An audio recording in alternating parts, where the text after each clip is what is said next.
भगवान को शास्त्र भेंट करें।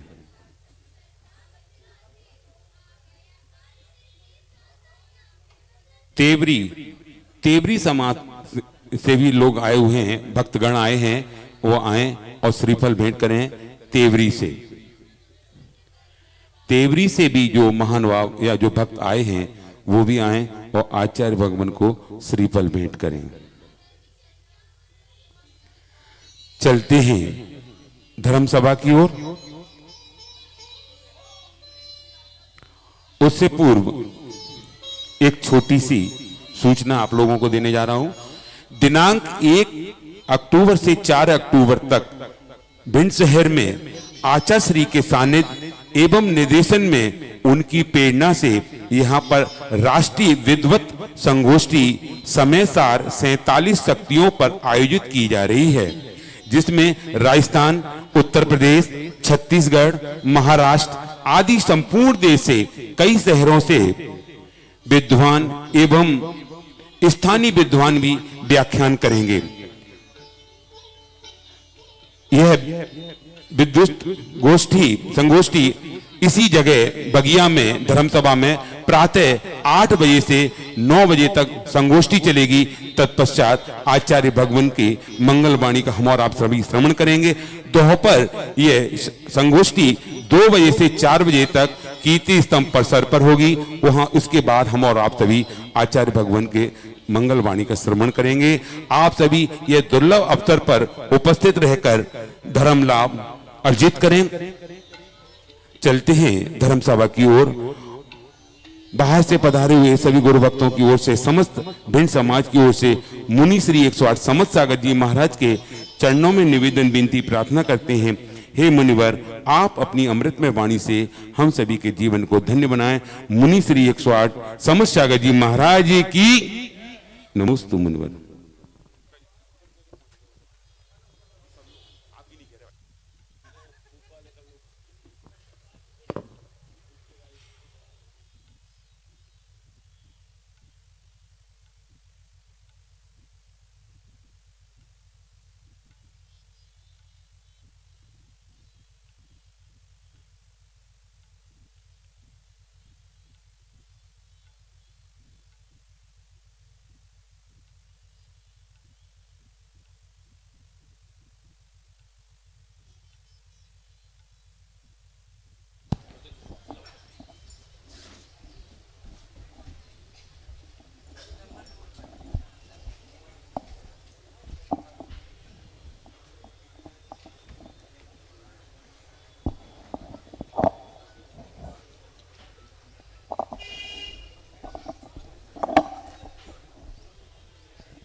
नमोस्तु। अच्छे से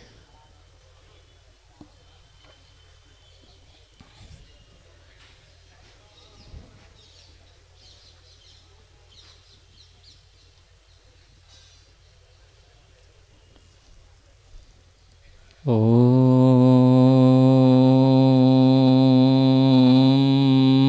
नमः सिद्धेभ्यः।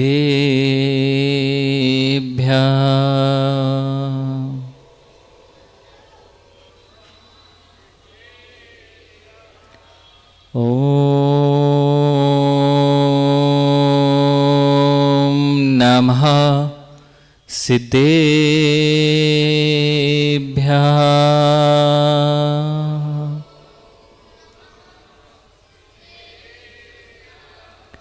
ओम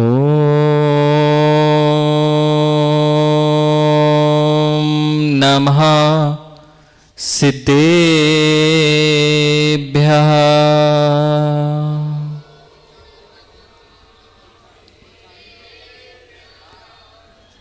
ते सव्वे समगं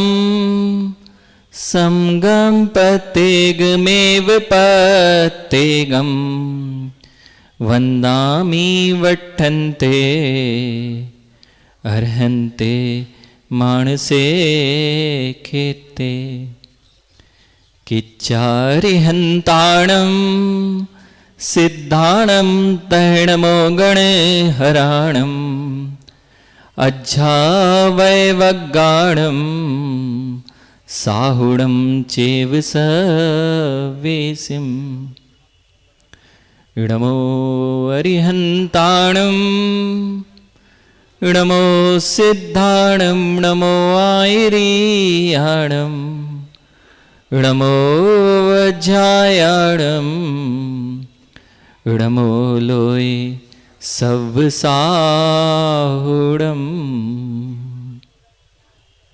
बोलिए देवादिदेव 1008 चंदा प्रभु भगवान की। बोलिए देवादिदेव 1008 वासुपुर जिनेन्द्र भगवान की।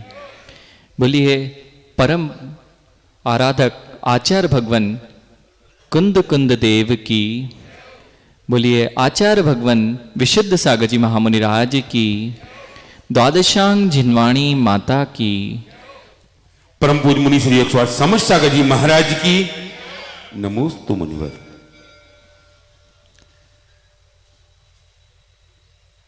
अपर विद्या से परा विद्या की ओर, लौकिक विद्या से आत्म विद्या की ओर, आत्म विद्या से आत्म ब्रह्म की ओर, आत्म ब्रह्म से परम ब्रह्म की ओर ले जाने वाली यह स्यादवाद अनेकांतमयी जिनेन्द्र वाणी है। इस लोक में अभी तक हमने लौकिक विद्या को तो जाना, लेकिन आत्म विद्या से अनंत काल से, अनादि काल से आज तक आत्म विद्या से परिचित नहीं हो सका।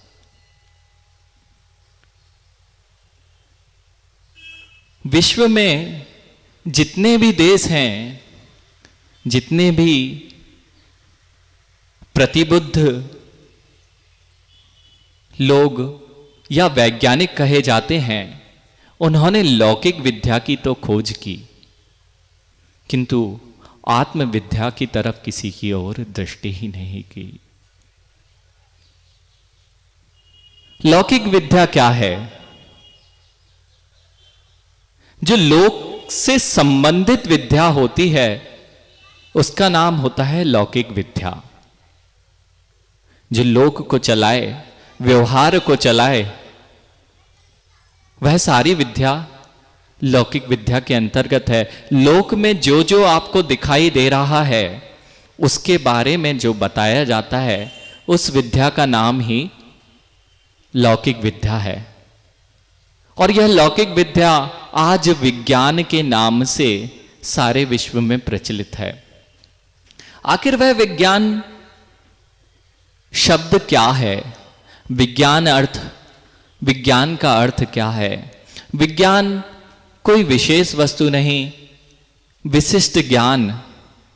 विशिष्ट ज्ञान, किसी भी वस्तु का विशिष्ट ज्ञान ही विज्ञान है। फिर वह भौतिक विज्ञान हो, जीव विज्ञान हो, रसायन विज्ञान हो, खगोल विज्ञान हो, ज्योतिष विज्ञान हो, या फिर वीतराग विज्ञान हो। लोक में जितने वैज्ञानिक हुए, उनकी दृष्टि भौतिक विज्ञान, जीव विज्ञान, रसायन विज्ञान, खगोल विज्ञानों पर तो गई, लेकिन परम वीतरागी विज्ञान जिसके द्वारा आत्मज्ञान प्राप्त किया जाता है, उसकी ओर नहीं गई। अगर कोई लौकिक विद्या है तो नियम से अलौकिक विद्या भी होना चाहिए, क्योंकि आचार्य भगवंत लिख रहे हैं, या ये देखें कि आचार्य भगवंत ने कुछ दिन के पहले ही प्रवचन में कहा था कि हेड है तो टेल जरूर होगा, चित्त है तो पद अवश्य होगा। अगर लौकिक विद्या है तो कोई ना कोई अलौकिक विद्या होगी ही होगी। अर्थात जो विज्ञान जानता है उससे भी कोई भिन्न विद्या जरूर है जो वह नहीं जानता है। यदि अंधकार है, अंधकार की पहचान कब हो सकती है? अंधकार की पहचान तभी हो सकती है जब प्रकाश का अस्तित्व हो। यदि प्रकाश का अस्तित्व नहीं तो अंधकार को आप बता नहीं सकते अंधकार क्या वस्तु है। यदि अंधकार का अस्तित्व नहीं तो आप प्रकाश को नहीं बता सकते कि प्रकाश कोई वस्तु है। अब यहां गौर करना, अपना ध्यान लगाना कि जितने वैज्ञानिक हैं, यदि वो लौकिक विद्या की, भौतिक विद्या की बात करते हैं, भौतिक का अर्थ भी समानार्थी अर्थ है लौकिक विद्या। यदि लौकिक विद्या की बात करते हैं तो विज्ञान खुद सिद्ध कर रहा है कि कोई ना कोई अलौकिक विद्या है जिसको वह नहीं जानता है। और यदि हम आज विज्ञान को ही पूर्ण ज्ञान बना लेते हैं, विज्ञान को ही रूढ़िता से ग्रहण कर लेते हैं। अरे अभी तक तो यह सोचा था कि जो विज्ञानवादी हैं वो रूढ़िवादी नहीं होते। पंडित जी, अभी तक तो यही सुनने में आया था कि विज्ञान रूढ़िवादी नहीं है, लेकिन महाराज जी तो आज उल्टा ही कह रहे हैं कि विज्ञान रूढ़िवादी है। हां, विज्ञान जिस पक्ष को जानता है, यदि आप उसी पक्ष को मात्र ग्रहण करते हुए चले आ रहे हैं और उससे आगे का कुछ विचार ही नहीं करना चाहते हैं, तो आपकी बुद्धि भी विज्ञान रूढ़िवादिता से ग्रसित है। अब यहां विचार करना कि जोतने अभी बहुत खलबल मच जाएगी कि अभी तक तो ये सोच रहे थे कि हम पढ़े लिखे हैं और हम वैज्ञानिक हैं, और प्रोफेसर साहब आए हैं क्या? नहीं। तो जितने लोग ये जान रहे थे कि हम पढ़े लिखे हैं, अर्थात यहां पकड़ना पड़ेगा कि यदि वो लौकिक विद्या को जानते हैं और दूसरी विद्या को नहीं मानते हैं, उस पर श्रद्धा नहीं है, तो वे रूढ़िवादी हैं। क्योंकि विज्ञान खुद सिद्ध कर रहा है कि जो लौकिक विद्या है, भौतिक विद्या है, इसका अर्थ ही अलौकिक विद्या की उत्पत्ति है। यदि विज्ञान जड़वादी है, विज्ञान यदि जड़ वस्तुओं की खोज करता है, राजेश जी आ गए हैं, बहुत अच्छा विषय चल रहा है उन्हीं का, कि यदि विज्ञान जड़वादी है तो नियम से कोई जड़ के विपरीत वस्तु का अस्तित्व अवश्य है। यदि किसी चीज को आप जड़त्व कहते हो, जड़ है, इसका अर्थ है चैतन्य वस्तु होना चाहिए, तभी जड़ वस्तु हो सकती है। अभी तक जिनको यह विश्वास नहीं था कि चेतना होती है या नहीं होती है, आत्मा नाम की कोई वस्तु होती है या नहीं होती है, यदि आप जड़ वस्तुओं को जड़ मानते हो तो आपको नियम से जीव को भी, चेतन वस्तु को भी स्वीकार करना पड़ेगा। और जिस दिन यह स्वीकार कर लेंगे कि कोई जीव होता है, कोई चेतन वस्तु होती है, उस दिन आपको धर्म का मार्ग दिखने लगेगा। क्योंकि यदि चेतन वस्तु है, यदि परिणाम हैं, तो जड़ में नहीं है। यदि परिणाम जड़ में हो जाते तो इस पेन को अपने आप लिखना प्रारंभ करना होता। आज तक विज्ञान ऐसा कोई यंत्र नहीं बना पाया जिससे अंतरंग के परिणामों को माप सके। आज तक विज्ञान ने ऐसा कोई यंत्र नहीं बनाया जिससे आपके परिणामों को नापा जा सके।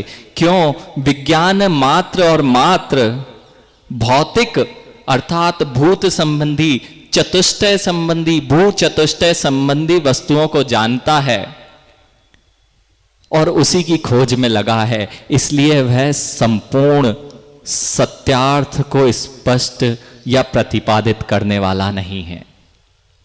अब यहां अपनी वैज्ञानिक बुद्धि से दूर हटना पड़ेगा कि विज्ञान जो बता रहा है मात्र एक सीमा को लिए हुए बता रहा है। और जब तक यदि विज्ञान पूर्ण जानता होता तो जितने वैज्ञानिक होते वे अपने ही किए हुए शोधों पर शोध क्यों करते? समझ में आ रहा है सभी को? विज्ञान ने आज तक किसी वस्तु का निर्माण नहीं किया। विज्ञान ने आज तक किसी वस्तु का निर्माण नहीं किया और ना विज्ञान की शक्ति है कि किसी वस्तु को निर्माण कर सके। विज्ञान की शक्ति नहीं है कि किसी वस्तु को उत्पन्न कर सके।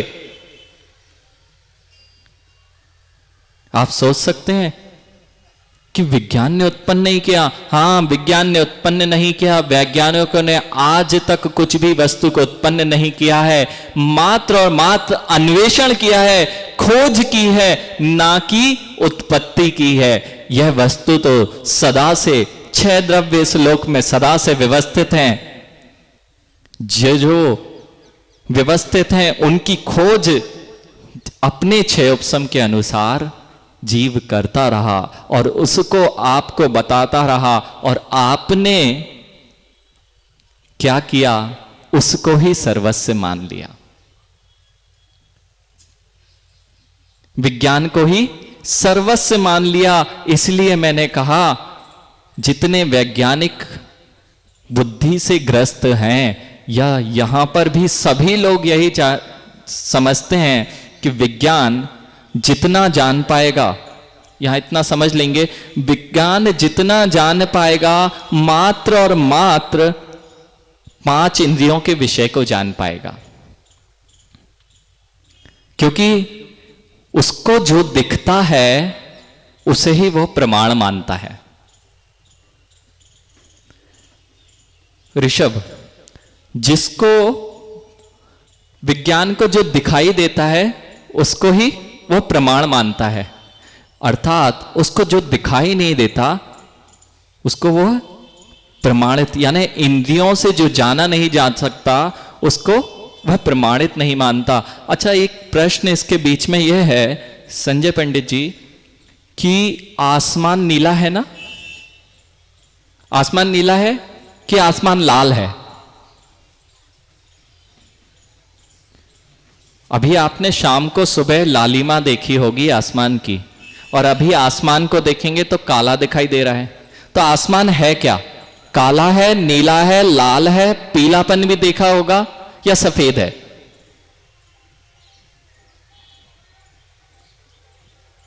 आपने तो आज तक आसमान को जब भी बनाया, बचपन से लेके आज तक पेंटिंग की, तो क्या किया?